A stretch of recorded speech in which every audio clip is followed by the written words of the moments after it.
جتنی بھی کہانیاں حضرت نوح علیہ السلام کی کرسچن سناتے ہیں وہ توریت سے لیتے ہیں، وہ انجیل میں خود نہیں۔ روح کیا ہوتا ہے؟ اصحاب کہف کا قصہ آپ کو کتنا پتہ ہے؟ یاجوج ماجوج کو آدم کی ڈائریکٹ اولاد حدیث میں ہی کہا گیا۔ سورہ کہف جس طریقے سے نازل ہوئی ہے اس طریقے سے جو پڑھے گا دجال سے بچے گا۔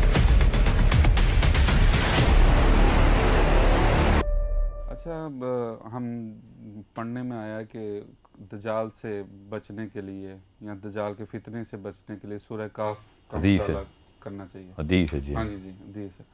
تو مثلا جب اس کو مثلا دیکھتے ہیں ہم ترجمہ کے ساتھ یا جو بھی ہے، تو اس میں ایسا کچھ دجال کے ساتھ ہمیں کوئی لنک نظر نہیں آتا کہ اس کا کس طرح ہے لنک، اور دجال کا بھی اس میں کوئی اس طرح نام وغیرہ نہیں شامل کیا گیا۔ تو اس کے بارے میں کچھ اگر آپ، دجال کا تو لفظ قرآن میں ہے ہی نہیں، یہ تو حدیث کے تھرو میں پتہ چلتا ہے کہ سورہ کہف دجال کے ساتھ کیا کرے گی۔ تو اس کے لیے بڑی لمبی ایک مجھے تھوڑی سی تمہید باندھنی پڑے گی۔ کہانی شروع ہوگی نوح علیہ السلام سے۔ نوح علیہ السلام سے کسی وجہ سے نبی علیہ السلام نے ارشاد فرمایا کہ نوح علیہ السلام سے لے کے آج تک میرے تک کوئی ایسا نبی نہیں گزرا کہ جس نے دجال کی وارننگ اپنی امت کو نہ دی ہو۔ تو ہمیں پتہ ہے نا، نوح علیہ السلام سے پہلے کافی سارے نبی گزرے ہیں، سوچیں تو صحیح، حضرت آدم سے لے کر نوح علیہ السلام تک۔ تو نوح علیہ السلام سے ہی کیوں شروع ہوا ہے یہ سارا سلسلہ؟ یہ بہت ضروری ہے کہ مسلمان ابھی سوچیں کہ یہ ایسے نہیں ہے کہانی جس طریقے سے ہم نے بس وہی دیو مالائی کے سامنے بنا دیا ہوا ہے۔ حضرت آدم علیہ السلام، جو کہ میں آپ سے ایک سوال کرتا ہوں، جو ذہن میں جواب آئے اسی وقت بتا دیجیے گا، زیادہ سوچیے گا مت، تاکہ یہ ایک تھوڑا سا ٹیسٹ ہو جائے کہ سائیکالوجی کس طریقے سے بنائی جاتی ہے مسلمانوں کی۔ آپ کو پتہ ہے کہ اللہ تعالیٰ نے حضرت آدم علیہ السلام کو جنت میں بنایا اور زمین پہ اتارا، کیسے اتارا؟ سوچیں۔ بس ایسے ہی لگتا ہے کہ حکم ہوا اور وہ چل ہوا پہ اڑ کے ادھر آ گیا۔ ہوا پہ اڑ کے، یہ تصویر بنتی ہے آپ نا، ہاں یہی بنتی ہے ہر مسلمان کے ذہن میں کہ جنت میں کسی اور کانسٹلیشن میں سے، اسپیس میں سے اڑ کے وہ بغیر کسی اسپیس شپ کے ادھر آ گئے۔ یہ آپ کے ذہن میں بنتی ہے تصویر۔ یہ ہے اصلی مسئلہ جو کہ مسلمان لڑکا لڑکی پوچھ رہا ہے، اور پچھلے انکل اور آنٹی کو، بزرگوں کو، پروفیسرز کو، مولوی صاحب کو اس کا آنسر نہیں آ رہا کہ آدم علیہ السلام کو دنیا میں بھیجا ہے، کیسے بھیجا؟ اب کوئی نہ کوئی صورتحال تو کرنی پڑے گی۔ میں نے اس لیے آپ کو کہا نا پچھلی تمام تر گفتگو میں کہ اللہ تعالیٰ قانون نہیں، دنیا اور کائنات کے قانون اللہ پابند نہیں ہے، مگر ان قانون کو توڑتے نہیں ہیں۔ انسانوں کے لیے کوئی ایکسیپشنز نہیں کریٹ کرتے، تاکہ انسان کے اوپر حجت انہی قوانین کی رہے، اور یہی قوانین ہی ہیں جن کے تھرو آپ نے یہ سمجھنا ہے کہ یہ وہ قرے کے اوپر جو فزکس کے لاز ہیں، خالی یہ قانون نہیں ہے۔ اب فزکس بھی ڈھونڈنا شروع ہو گئی ہے، اس کو ملنا شروع ہو گئے ہیں کہ معاملہ کسی اور طریقے سے بھی بنا گیا ہے۔ خالی یہ گریوٹی کا لا، خالی یہ فورسز، ویٹس اینڈ انرجی اسے اس طریقے سے نہیں دیکھی جائے گی کہ اسپیڈ آف لائٹ ہے تو دنیا کی اور کائنات کی سب سے تیز چیز اسپیڈ آف لائٹ ہے، اسپیڈ آف ساؤنڈ جو ہے، اور ساؤنڈ کی اٹ سیلف ویو جو ہے وہ وہی ویو ہے جو ہمیں سمجھ آتی ہے، ایسے نہیں۔ اب سائنس بھی آہستہ آہستہ خرامہ خرامہ ڈسکوریز کر رہی ہے، اپنی طرف سے جو مرضی کر رہی ہے، مگر کوشش کر رہی ہے۔ مسلمان نے کوشش چھوڑ دی ہے، اس لیے یہ پورے کے پورے پروگرام کی ترتیب دینے کے پیچھے مقصد تھا کہ ہم دوبارہ سے اپنی نفسیات تو اثر نو ایک دفعہ اس کا محاسبہ اور محاصرہ کریں کہ بھئی یہ ایسا بھی کیا ہو گیا کہ جو صحابہ کے فوراً بعد جو نسلیں آئی تھیں انہوں نے سائنس کی بنا رکھی تھی، اور ہمارے جتنے بھی مسلمان ہیں وہ سائنس کے خلاف یہ بہکی دیو مالائی باتیں کرتے کہ بس اپنے آپ کو سیٹسفائی بھی کر بیٹھے۔ ابھی میں آپ سے کچھ سوال کروں گا اس سورہ کہف کی سیریز کے اندر، جس سے آپ کو خود ہی سمجھ آ جائے گی کہ دماغ تیار ہی نہیں کیا جاتا مسلمان کا۔ سو حضرت آدم علیہ السلام جو کہ جنت سے دنیا میں آئے ہیں، ان کو ان کے اور ڈائریکٹ اپنی جو پہلی اولاد ہے ان کی، اور ان کے بعد ان انبیاء کی سیریز جو نوح علیہ السلام تک، ہمیں جیسے ادریس حضرت نوح سے پہلے لکھیں، ٹھیک ہے، غور سے سمجھیں اس بات کو۔ حضرت نوح 8th جنریشن میں ہے حضرت ادریس کی، تو یہ غور سے سمجھنا پڑے گا کہ اتنے بڑے بڑے نام ہیں جنہوں نے دجال کی وارننگ نہیں دی۔ نوح علیہ السلام کے ساتھ ایسا کیا واقعہ ہوا تھا کہ جو 6th جنریشن ہے، حضرت نوح چھٹے مطلب ان کے پوتے کے پوتے ہیں حضرت ادریس کے، ٹھیک ہے. سو اگر حضرت نوح علیہ السلام سے یہ سلسلہ شروع ہو رہا ہے دجال کی وارننگ کا، تو کوئی واقعہ ہونا چاہیے یہاں پہ جس کے لیے ہمیں تھوڑی سی کتابیں کھولنی پڑیں گی، اور وہ کتابیں ہیں ہمارے پاس. انجیل کے اندر بھی اور توریت کے اندر بھی یہ ثبوت اب ہمیں مل چکے ہیں. ان کے پاس تو پہلے سے تھے، وہ جس اینگل سے دیکھ رہے تھے نا یہ سارے کے سارے معاملے کو، وہ بہت ضروری ہے کہ ہمیں پتہ ہو کہ وہ کیا اینگل ہے. اور ہمارے نبی علیہ السلام نے ہمیں جب نوح علیہ السلام کا بتا دیا ہے تو چابی دے دی ہے، اب ہم نے وہ تالا ڈھونڈنا کہاں پہ لگتی ہے. نصاری جتنے بھی نصارہ ہیں نا، جتنے بھی کرسچنز ہیں، اور جو کنگ جیم ورژن کے پروٹیسٹنٹ فالورز ہیں، اور ایتھیوپین کرسچنز جتنے بھی ہیں، نصارہ کے 3 فرقے ہیں. تو 3 فرقوں کے اندر سے جو میجورٹی ہے نا وہ پروٹیسٹنٹ کی اور ایتھیوپینس کی ملائیں تو یہ میجورٹی بن جاتی ہے، ورنہ آس پاس ہی ہے کیتھلکس اور پروٹیسٹنٹس کی تعداد. ان دونوں کی جو کتابیں ہیں نا ان میں سے ان میں کافی ڈفرینس ہے. انجیل میں کافی ڈفرینس ہے نمبر آف بکس کا اور ٹائپ آف بکس کا. سو ان 3 میں سے 2 ایسی کتابیں ہیں کہ جس میں صریحاً لکھا ہوا ہے، اور جو تیسری کتاب ہے جو کنگ جیمز کی کتاب ہے اس میں سمبولکلی لکھا ہوا ہے. کیتھلکس نے تو صریحاً لکھ دیا ہوا ہے کہ دجال کا جو ٹائم ہوگا وہ ایگزیکٹلی نوح علیہ السلام کا ٹائم ہوگا. سب سینیریو وہی ہوگا، رولز آف دا گیم وہی رہیں گے، وہی والے قوانین کے اوپر وہی جنگیں چلیں گی اسی طریقے سے جس طریقے سے نوح علیہ السلام کے ٹائم پہ جنگیں چلی تھیں. اب یہ سوچنے والی بات ہے نا کہ چھوٹا واقعہ تو نہیں کہ نوح علیہ السلام کے بارے میں ہمیں کچھ بھی نہیں پتہ. اور میں آپ کو پھر بتا دوں ایون کرسچن لٹریچر کے اندر بھی اتنا کچھ نہیں لکھا ہوا. انہوں نے ادریس کے اوپر علیہ السلام کے اوپر ایک کتاب لکھ دی ہے، مگر نوح علیہ السلام کے اوپر اس لیول کی ڈیٹیلنگ نہیں ہے سوائے سیلاب کی. ہے ڈیٹیل، مگر یہ نہیں ہے کہ لڑائی کیا ہوئی، کس طرح کے اوزار استعمال ہوئے، ہتھیار کس طرح کے استعمال ہوئے. اوزار کا مطلب کشتی بنانے کے لیے کون سے اوزار، لڑائی کے لیے کون سے ہتھیار، کس طرح کی جنگ تھی، کس قسم کی مخلوقات تھیں جس کے ساتھ جنگ تھی. اس کا تذکرہ ایتھیوپینز نے کیا ہے بڑی تفصیل سے. ایتھیوپین بائبل کے اندر ہے. Ethiopian Bible is the number 3 biggest sect in Christianity. اسلام میں یہ والا سارے کے سارے معاملات اس لٹریچر میں اس طرح نہیں آئے. حدیث نے ڈائریکٹلی اشارے کیے ہیں تاکہ ہمیں پتہ چل سکے کہ ہم پڑھیں اس کو، مگر یہ ایک حدیث بڑی کلیئر ہے کہ نوح علیہ السلام سے لے کے آج تک کوئی ایسا نبی نہیں گزرا جس نے دجال کی وارننگ نہ دی. اب بات یاد رکھیے گا، اصلی کہانی آپ نے سورہ کہف کی پوچھی بھی ہے، اور سورہ کہف کا بیک ڈراپ میں آپ کو بتا رہا ہوں کہ توریت نے بھی بتا دیا جو کہ یہودیوں کی کتاب ہے، اور انجیل نے بھی بتا دیا کہ نوح علیہ السلام اور آخری دور ایگزیکٹ سیم ہونا ضروری ہے. یہاں تک کہ بشارتیں دی ہیں توریت نے کہ نوح علیہ السلام کے جو فالورز ہوں گے جو کہ بنی اسرائیل نہیں ہوں گے، بنی اسرائیل کے علاوہ جو قوم بچ جائے گی وہ نوح علیہ السلام، نوائٹس بولتے ہیں اس کو، نوح علیہ السلام کی امت کے لوگ ہیں کہ جو بھی حق کے اوپر ہیں، اللہ کی وحدانیت توحید کے اوپر ہیں، اور نوح علیہ السلام کی ڈسینڈنٹس میں سے ہیں. اب انہوں نے 2-3 اور نشانیاں کوالیفیکیشن رکھی ہوئی ہے، مقصد یہ نہیں ہے بات کا، اس لیے میں تفصیل میں نہیں جا رہا، مگر انہوں نے جب ایک بریکٹ بنانی تھی یہود کے علاوہ تو انہوں نے ان کو بھی ویٹو دے دیا. نوائٹس بولتے ہیں اس کو، نوح سے نوائٹس.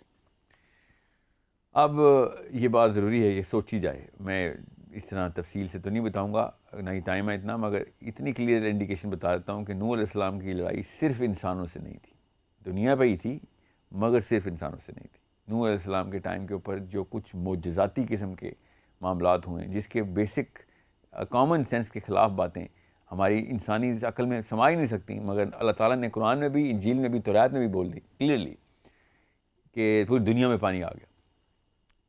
سوچیں تو صحیح، یہاں تک کہ عام دماغ اس کو ہضم نہیں کر سکا. اتنا ایک ایب نارمل ایونٹ ہے کہ مسلمانوں کے اندر بھی شاخیں بن گئی کہ نہیں دنیا پہ تو نہیں سیلاب آ سکتا.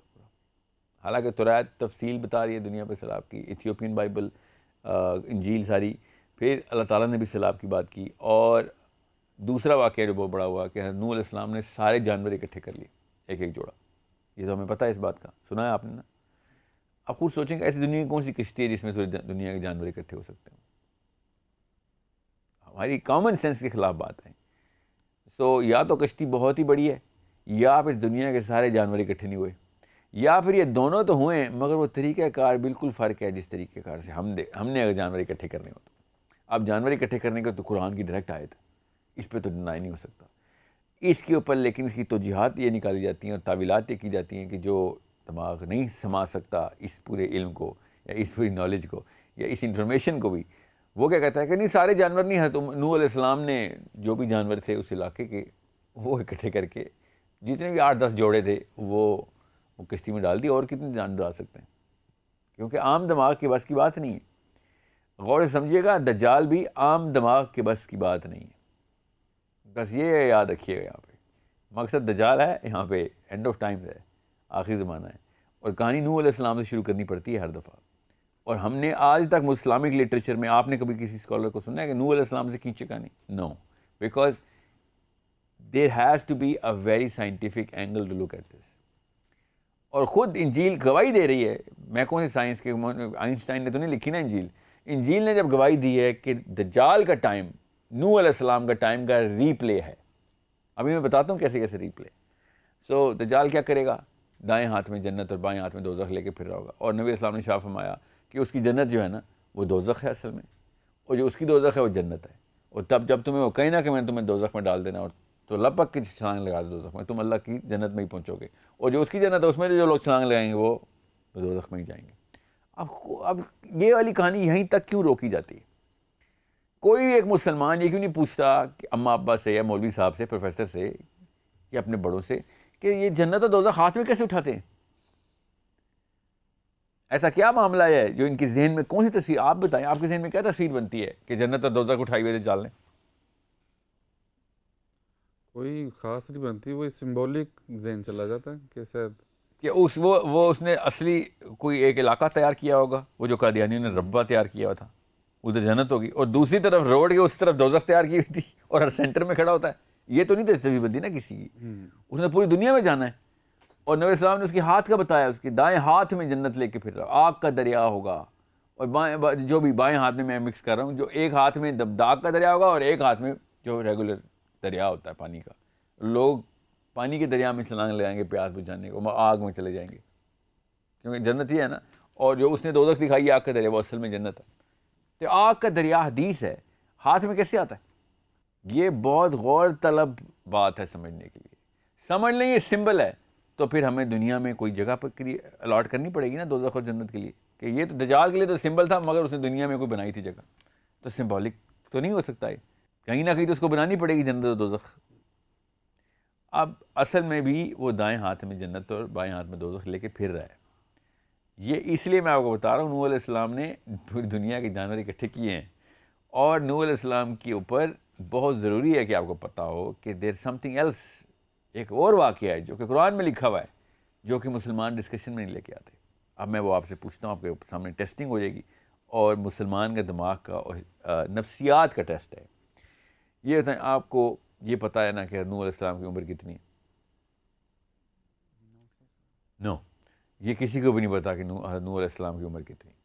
بس قرآن میں یہ آیت ہے کہ انہوں نے 950 سال تبلیغ کی، تو 950 سال سے لمبی عمر ہے ان کی، ٹھیک ہے۔ اور یہ بھی نہیں پتا کہ نوح علیہ السلام کے 3 بیٹے تھے، زیادہ بیٹے تھے مگر 3 جو تھے وہ بچ گئے تھے، چوتھا بیٹا پہاڑ پہ چڑھ گیا تھا کہ میں نے تو نہیں آنا آپ کی کشتی میں، ٹھیک ہے۔ بیوی اور ان کا بیٹا کشتی میں نہیں آئے، پتہ نا آپ کو اس بات کا؟ بیٹا تھا یا پوتا تھا؟ پوتا تھا یا اس کا بھی پوتا تھا؟ پوتا تھا، اس کا بھی سکڑ پوتا تھا؟ نہیں، بیٹا تھا نا، یہ ہم سب کو پتہ ہے، قرآن نے بتایا اس لیے پتہ ہے۔ آپ یہ بتائیں، کیا وہ ایسا زمانہ تھا کہ جس میں 930 سال میں شادی ہوتی ہے لڑکے کی؟ ایسا زمانہ تو نہیں تھا، ہر بندے کی اپنی ٹائم پہ شادی، بلکہ اس ٹائم پہ تو زیادہ جلدی شادی ہوتی تھی، ہم نے تو پھر ڈیلے کر دی ہے، 20-22 سال کے لڑکے کے بچے ہوتے تھے، سمجھ لیں ان کی لیٹ ہی شادی ہوئی تھی، تو 40 سال میں کر لیں شادی، اور لیٹ کر لیتے ہیں، 50 سال میں شادی کر لیتے ہیں۔ 950 سال کی تبلیغ کے بعد بیٹے نے بغاوت کی ہے، تو وہ کم از کم 932 سال کا تو بنتا ہے، ٹھیک ہے، 18 سال کا تو ہوگا نا، ٹھیک ہے۔ اور اگر وہ 932 سال کا ہے تو اس کی کوئی شادی نہیں ہوئی ہوئی، اس کے کوئی بچے نہیں آگے سے۔ یہ دماغ ہمارا کیوں نہیں سوچتا یہ والے سوال کہ صرف ایک ہی نسل کیوں ہے نوح علیہ السلام کی، اور چھوٹے سے 40 بندوں کا قبیلہ ہی کیوں آ رہا ہے؟ یہ تو کم از کم 50 نسلیں نکلتی ہیں خالی پوتوں کی، ان کے آگے سے پوتوں کی، پھر پوتوں کی، ایک قبیلے ایک نسل کے اوپر چھوڑیں ابھی، ہاریزونٹل اسٹریچ چھوڑیں, ورٹیکل اسٹریچ ہی 950 سال کی تبلیغ میں 54 نسلیں نکلتی ہیں. اگر 30 سال میں ایک بندہ شادی کرتا ہے اور اس کا بچہ پیدا ہوتا ہے, پھر وہ 30 سال کا ہوتا ہے بچہ, پھر وہ شادی کرتا ہے, پھر اس کا بچہ, 54 جنریشنز لینئر ورٹیکل آتی ہے. یہ والی بات کیوں نہیں سوچتا مسلمان کہ نوح علیہ السلام نے 950 سال تبلیغ کی اور ایک ہی نسل کے بیٹے ہیں؟ اس کا مطلب ہے ٹائم کا کانسیپٹ کچھ اور ہے اس وقت. اور ٹائم کا کانسیپٹ کچھ اور ہونا اس لیے بھی ضروری ہے بیکاز یہ والی ڈیمینشن جس میں ہم ٹائم دیکھ رہے ہیں اس ڈیمینشن کے اندر یہ سارا معاملہ نہیں ہو رہا. اور اس وجہ سے ہی آپ کو ایکسپلینیشن میں آسانی ہوگی. پورے جانور اکٹھے کرنے کے لیے جو وقت درکار ہے, جو ریسورس درکار ہے, وہ اس ڈیمینشن کی ریسورس نہیں ہے. یہ کام دجال جب کر رہا ہے تو ہمارا کوئی نہ کوئی امیجری بن رہی ہے.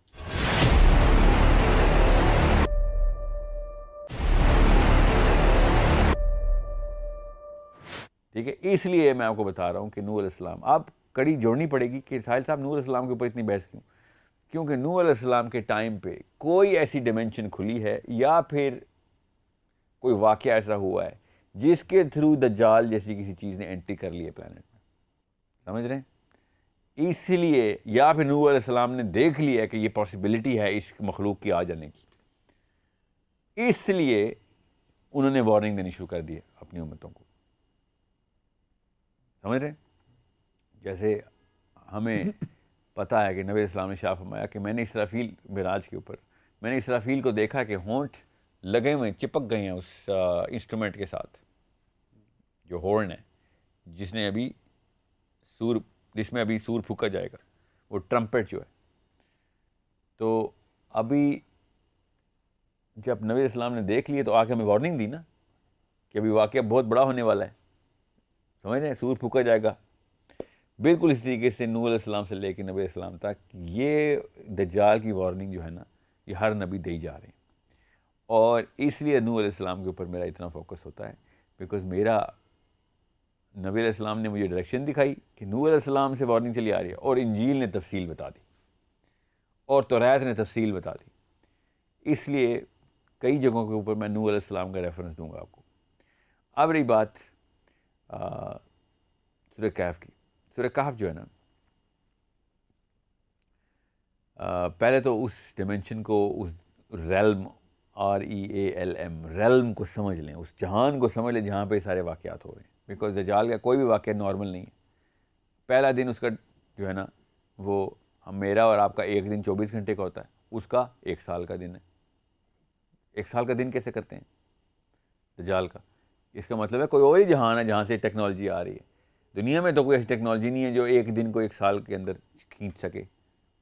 کوئی ایسا کام تو نہیں ہے دنیا کے اندر. اس کرے کو 1 سال کو 1 دن کو 1 سال کرنے کے لیے اس کا اپنے مدار کے اوپر گھومنا بند کرنا پڑے گا, تب 1 دن 1 سال کا ہو سکتا ہے.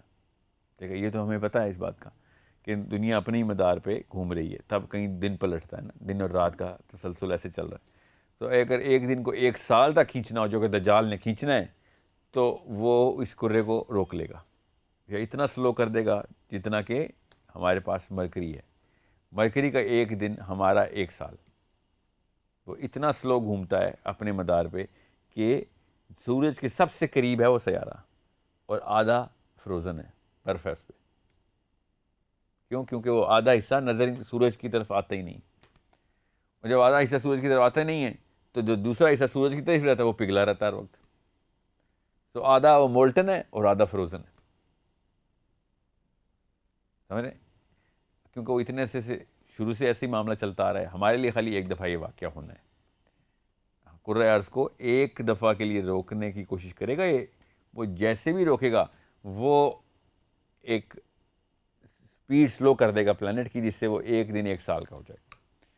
تو صحابہ نے اس لیے پوچھا تھا کہ یا رسول اللہ پھر نماز کیسے پڑھیں گے؟ کیوں؟ کیونکہ صحابہ کو تو پتہ تھا اس بات کا کہ 1 دن میں 5 نمازیں ہوتی ہیں, اگر 1 سال میں تو 5 نمازیں نہیں ہوتی. ٹھیک ہے, تو پروفیسر صلی اللہ علیہ وسلم نے بھی یہی کہا کہ سورج نہیں نظر آئے گا تمہیں, تم نے اندازے سے کرنا ہے. کیونکہ سورج کیسے نظر آئے گا؟ 1 سال کے اندر آپ ایک طرف رات ہو چکی ہے تو 1 سال اب رات ہی رہے گی نا, ایٹ لیسٹ 6 مہینے تو رات رہے گی. تو آپ کو کیسے پتہ چلے گا فجر کا ٹائم ہے یا ظہر کا؟ ظہر تو سورج کے سر پہ آنے پہ ہوتی ہے. ٹھیک ہے, عصر سورج کے غروب ہونے سے پہلے ہوتی ہے, اور مغرب سورج کے غروب ہونے کے فوراً بعد، تو سورج تو ہے ہی نہیں، تو کیسے، تو وقت گھنٹے کا اندازہ کریں آپ، کتنے گھنٹے میں ہو جانی چاہیے تھی آج کے دن، اور بس کریں. سو یہ ایک ضروری بات ہے کہ جو آپ سب کو سمجھنے کے لیے کام آئے گی. اب رہی بات سورہ کہف، ساتھ ساتھ میں دجال کی کڑی جوڑتا رہوں گا، آپ کو سمجھ آ جائے گی. یہودیوں کو نا توریت سے پتہ تھا کہ کہانی شروع ہو چکی ہوئی ہے، یہاں تک کہ اتنا پتہ تھا کہ یہ والے پیشن گوئیاں یہودی آپس میں بھی اور لوگوں کو بھی بتاتے پھرتے تھے.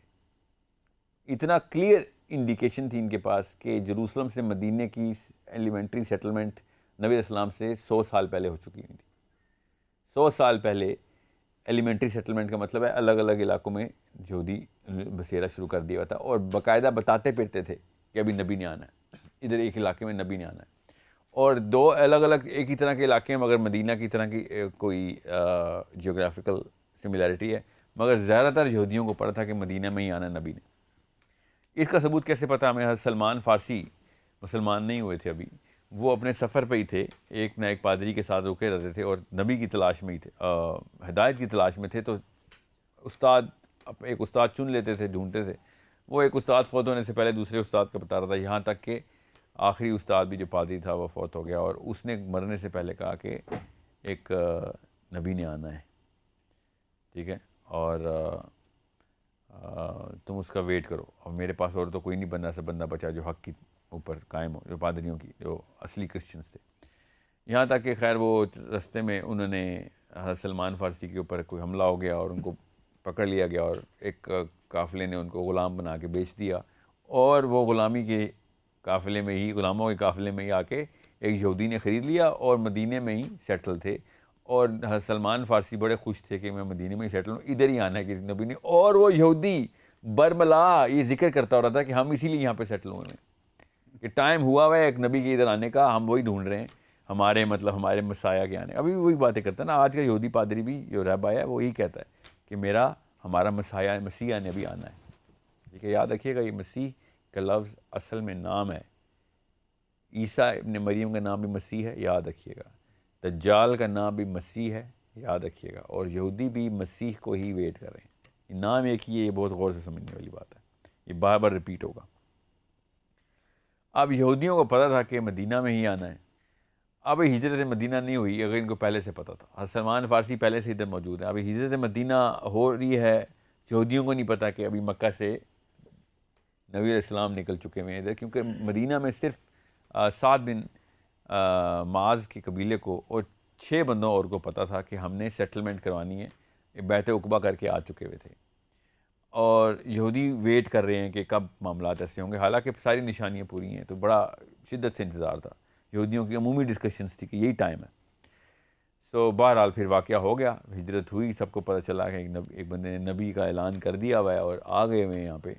تو یہودی بڑا خوش. حضرت سلمان فارسی کہتے ہیں کہ مجھے اس نے کھجور کے درخت پہ چڑھایا ہوا تھا، کھجورے میں اتارا تھا، تو نیچے یہ دونوں ملے، اس کا مالک یہودی جو ان کا مالک تھا اور اس کا جو بھی جاننے والا دوست تھا، اور اس نے اعلان کیا کہ نبی آ گیا، کوئی آؤ.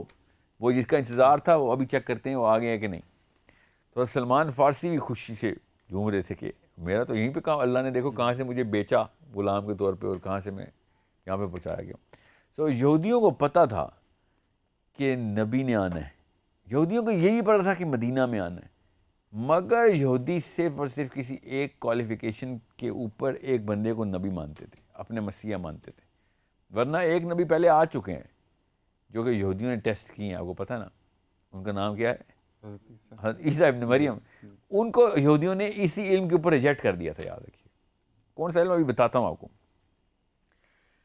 اور اللہ کی طرف سے دیکھیں کہ حضرت عیسیٰ ہی نے آ کے وہ پروفیسی فلفل کرنی ہے کہ جس کے لیے وہ ویٹ کر رہے ہیں، مگر انہوں نے حضرت عیسیٰ کو ریجیکٹ کیا.